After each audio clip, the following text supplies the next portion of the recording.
Welcome to Bong mathematics. Hello viewers, আজ তোমাদের জন্য একটা নতুন ভিডিও নিয়ে চলে এলাম। আগের ভিডিওতে বিহার স্টেট ম্যাথামেটিক্স 2024-এর পেপার 2-এর জন্য কিছু ইম্পর্টেন্ট পয়েন্ট তুলে ধরেছিলাম।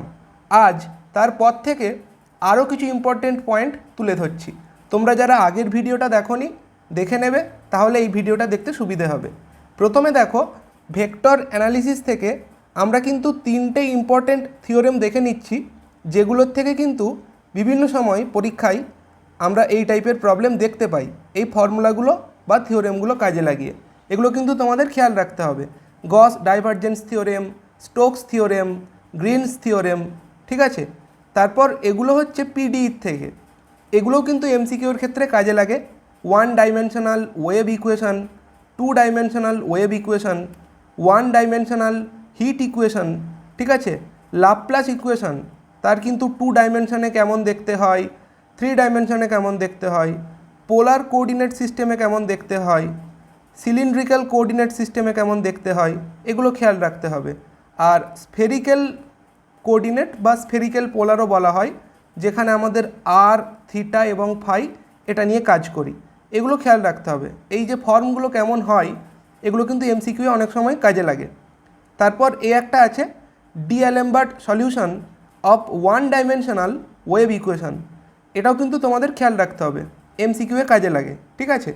তারপর দেখো, বিহার স্টেট পেপার 2 11ই সেপ্টেম্বর 2023 যে পরীক্ষাটা হয়েছিল, সেখানে কিছু প্রবলেমের সলিউশন এখানে করা আছে, তোমরা চেক করতে পারো।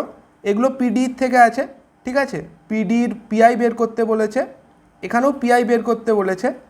তারপর এটা হচ্ছে লাগরাঞ্জ মেথড কাজে লাগিয়ে একটা প্রবলেম পিডির থেকে, এটা হচ্ছে চারপিটস মেথড কাজে লাগিয়ে, ঠিক আছে।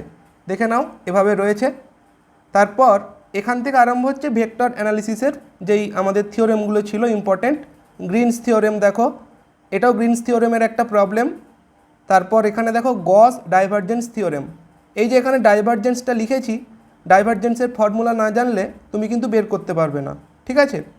তারপর দেখো স্টোকস থিওরেম থেকেও একটা প্রবলেম ছিল, মানে প্রত্যেকটা থিওরেম থেকে একটা করে প্রবলেম কিন্তু এখানে ছিল, একটা বা দুটোও কিন্তু রয়েছে। গস ডাইভারজেন্স থিওরেম আর একটা প্রবলেম এখানে রয়েছে। এখানে দেখো কমপ্লেক্স অ্যানালিসিসের উপর একটা প্রবলেম। একটা আমাদের যদি ফাংশন জানা থাকে, তার হারমোনিক কনজুগেট কী হবে, ওই যে ব্যাপারগুলো এগুলো কিন্তু এখানে বলা আছে, ঠিক আছে। এইভাবে তোমাদের এটা ইভালুয়েট করতে হবে। আর এখানে মিলনেস মেথড, এটাও কিন্তু খুব ইম্পর্ট্যান্ট একটা জায়গা কমপ্লেক্স অ্যানালিসিসের ক্ষেত্রে।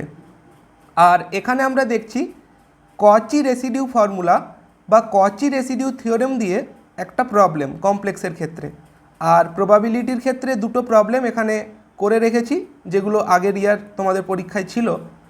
আর এখানে দেখো কমপ্লেক্স অ্যানালিসিসের আরও একটা দুটো ইম্পর্টেন্ট পয়েন্ট কিন্তু নোট করা আছে, তোমরা এগুলো চেক করতে পারো, ঠিক আছে। তারপর দেখো, এই যে বলছিলাম গ্র্যাডিয়েন্ট বা তোমাদের এই যে ব্যাপারগুলো রয়েছে, এগুলো কিন্তু তোমাদের জেনে রাখতে হবে কী করে বের করতে হয়, না হলে কিন্তু ওই গস ডাইভারজেন্স থিওরেম ওখানে কিন্তু তোমাদের এগুলো বের করতে একটু প্রবলেম হবে। আর ইরোটেশনাল এবং সলিনয়েডাল কাকে বলে খেয়াল রাখতে হবে। আর বিভিন্ন যে প্রপার্টিগুলো রয়েছে অপারেটরের, এগুলোও খেয়াল রাখতে হবে, ঠিক আছে। এই যে এইভাবে রয়েছে বিভিন্ন প্রপার্টি, ডাইরেকশনাল ডেরিভেটিভ কীভাবে বের করতে হয় খেয়াল রাখতে হবে, ঠিক আছে। আর এখানে আরেকটা পয়েন্ট লেখা আছে দেখো, একটা কনজারভেটিভ ফোর্স ফিল্ডের ক্ষেত্রে কার্ল অফ এফটা 0 ভেক্টর হয়, তখন আমরা লিখতে পারি F equals to minus grad phi, ঠিক আছে, এভাবে লিখতে পারি। এটাও কিন্তু তোমাদের এমসিকিউ এর ক্ষেত্রে কাজে লাগে, ঠিক আছে। তারপর দেখো, এখানে আরও বিভিন্ন যেই আমাদের রেজাল্টগুলো রয়েছে, এগুলোও খেয়াল রাখতে হবে। আর এখানে হচ্ছে কি ভেক্টরের আর একটা chapter, product of 3 or more vectors, ঠিক আছে। এখানে তোমরা এগুলো জানো, scalar triple product, vector triple product, এগুলো কিন্তু খেয়াল রাখতে হবে। Scalar product of 4 vectors, vector product of 4 vectors, ঠিক আছে।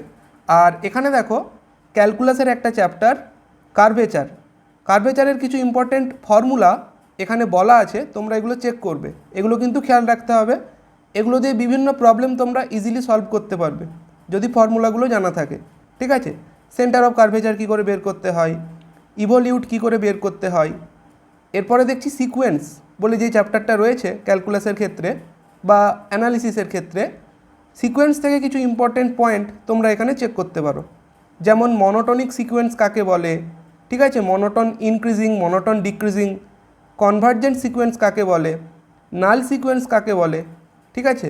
সিকোয়েন্সের বিভিন্ন যে প্রপার্টিগুলো রয়েছে এগুলো প্রচুর পরিমাণে কাজে লাগে এমসিকিউ সলভ করতে গিয়ে। স্যান্ডউইচ থিওরেম, এটাও কিন্তু খুব ইম্পর্ট্যান্ট একটা থিওরেম। কচি ফার্স্ট থিওরেম অন লিমিট, এটাও ইম্পর্ট্যান্ট। কচি সেকেন্ড থিওরেম অন লিমিট, এটাও ইম্পর্ট্যান্ট। থিওরেমের স্টেটমেন্ট এবং এখান থেকে কিছু প্রবলেম, এগুলো অ্যাপ্লাই করে। সাবসিকুয়েন্স, এটাও একটা ইম্পর্ট্যান্ট জায়গা, ঠিক আছে। তারপর দেখো এখানে আমাদের কি আছে, আপার লিমিট, লোয়ার লিমিট, ঠিক আছে। তারপর ক্যান্টরস থিওরেম, এটাও ইম্পর্ট্যান্ট একটা জায়গা। বোলজানো ওয়েরস্টার্স থিওরেম, এটাও কাজে লাগে। কচি সিকোয়েন্স কাকে বলে, কচি সিকোয়েন্সের বিভিন্ন যে রেজাল্টগুলো রয়েছে, ঠিক আছে, এগুলো তোমাদের খেয়াল রাখতে হবে। তো এই ছিল আজকের ভিডিওটা হেল্পফুল মনে হলে কমেন্টে জানিও।